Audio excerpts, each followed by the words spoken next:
آج ہم بات کریں گے ایک ایسے مسئلے پہ جو پاکستان کی معیشت پہ بوجھ بنا ہوا ہے، سیکولر ڈیٹ۔ یہ صرف کوئی مالیاتی اصطلاح نہیں بلکہ ایک ایسا چکر ہے جس کا اثر آپ کی بجلی کے بل سے لے کر قومی ترقیاتی منصوبوں تک ہوتا ہے۔ سیکولر ڈیٹ ایک ایسی پیمنٹ کو کہتے ہیں جو کہ بجلی پیدا کرنے سے تقسیم ہونے والے ہر مرحلے میں پھنسی ہوئی ہے، یعنی ڈسٹریبیوشن کمپنیز ڈسکوز کو بل کی ادائیگی نہ ہونے کی وجہ سے جنریشن کمپنیز جینکوز کو پیمنٹ نہیں کر پاتی اور جینکوز آگے فیول سپلائرز کو پیمنٹ نہیں کر پاتی، جس سے ایک سائیکل بن جاتی ہے جس میں ہر پارٹی کسی دوسری پارٹی کی قرض دار ہے۔ سیکولر ڈیٹ کہاں سے آیا؟ اس کو سمجھنے کے لیے پاکستان میں انرجی کرائسس کی ہسٹری کو سمجھنا ہوگا۔ پاکستان کے پہلے انرجی کرائسس 1970 کی دہائی میں دیکھے گئے، جس کے سولوشن میں منگلا اور تربیلا ڈیمز کا ہائیڈرو پاور جنریشن بوسٹ کام آیا، لیکن اس کے بعد پاکستان میں کوئی میگا ڈیم نہیں بنا۔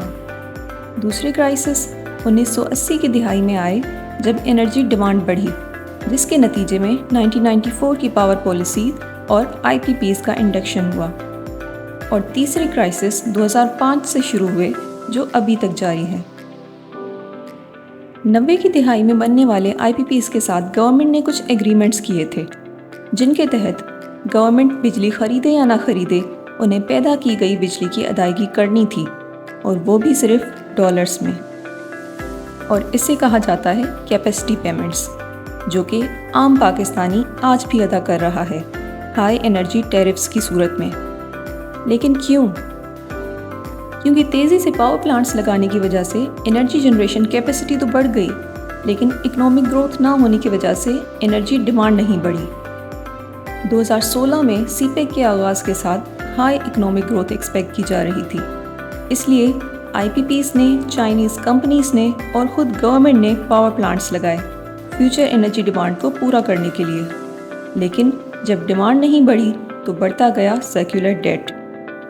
بجلی کی چوری کی وجہ سے، ڈسٹریبیوشن لاسز کی وجہ سے، انڈسٹریز سے ایکسپیکٹڈ ڈیمانڈ نہ آنے کی وجہ سے، اور ڈالر کی قیمت بڑھنے سے کیپیسٹی پیمنٹس ملٹی پلائی ہونے کی وجہ سے۔